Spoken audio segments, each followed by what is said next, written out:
Corona को लेकर रहें सावधान। अगर आप लापरवाही बरत रहे हैं तो सावधान। अगर कोरोना की त्रासदी को भुला बैठे हैं तो सावधान, क्योंकि खतरा अभी टला नहीं है। देश में कोरोना के मामलों में बेशक कमी आ गई है, लेकिन बतौर नागरिक आपको सरकार के प्रयासों में पूरा साथ देना है, क्योंकि कोरोना का खतरा अभी दुनिया से पूरी तरह टला नहीं है।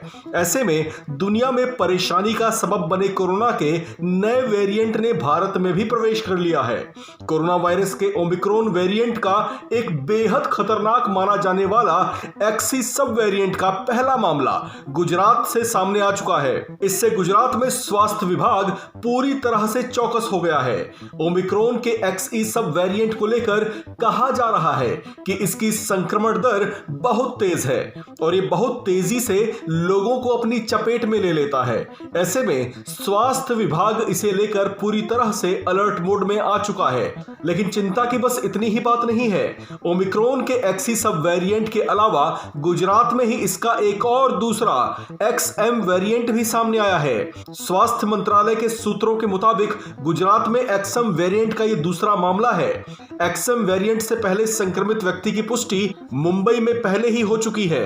WHO ने अपनी एक रिपोर्ट में ओमिक्रॉन के एक्सी वेरिएंट को लेकर एक संभावना जताई है कि ये BA.2 से भी 10 गुना ज्यादा संक्रमित हो सकता है।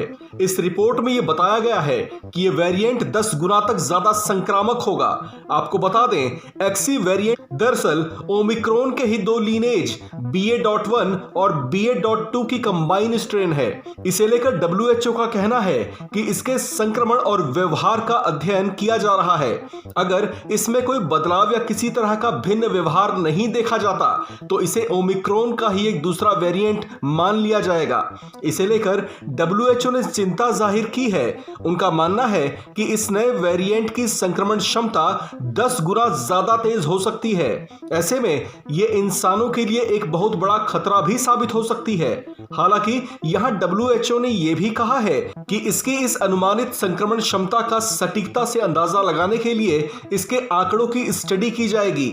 इसे लेकर दुनिया भर के वैज्ञानिक इसलिए भी चिंतित हैं क्योंकि अब तक BA.2 सब वेरिएंट ही दुनिया के कई देशों के लिए चिंता का कारण बना हुआ था। ऐसे में एक्सी वेरिएंट ने चिंता और बढ़ा दी है। आपको बता दें कि इस नए एक्सी वेरिएंट का पहला मामला 19 जनवरी को ब्रिटेन में सामने आया था। तब से अब तक इतनी कम अवधि में ही इससे जुड़े 600 से ज्यादा मामले सामने आ चुके हैं। ये बात इस वजह से भी चिंता बढ़ाने वाली है कि जो लोग इससे संक्रमित पाए गए थे उन्हें गहन चिकित्सा के दायरे में रखा गया था। इसके बावजूद इससे जुड़े मामलों में तेजी से बढ़त देखी गई थी। भारत में भी ओमिक्रॉन के एक्सी सब वेरिएंट से संक्रमित मरीज की गुजरात में पुष्टि हुई है। संक्रमित पाया गया मरीज विदेश यात्राएं करता रहा है। शुरुआती जानकारियों में मरीज के एक्सी वेरिएंट वाले किसी व्यक्ति के संपर्क में रहने की सूचना मिली थी। हालांकि केंद्रीय स्वास्थ्य मंत्रालय ने यह कहते हुए एक्सी वेरिएंट की रिपोर्ट का खंडन किया था कि मौजूदा सबूत नए वेरिएंट की उपस्थिति का प्रमाण नहीं देते हैं। भारत में हालांकि कोरोना के मामले नियंत्रण में हैं। यह भारत के लिए राहत भरी खबर तो है, लेकिन इसके बावजूद लोगों को अपने स्तर पर पूरी सावधानी बरतनी होगी ताकि कोरोना को देश में आगे भी नियंत्रण में रखा जा सके। इससे जुड़े सरकार के प्रयासों में जन भागीदारी की बहुत जरूरत है। इस खबर में फिलहाल इतना ही। बाकी खबरों के लिए बने रहिए वन इंडिया हिंदी के साथ।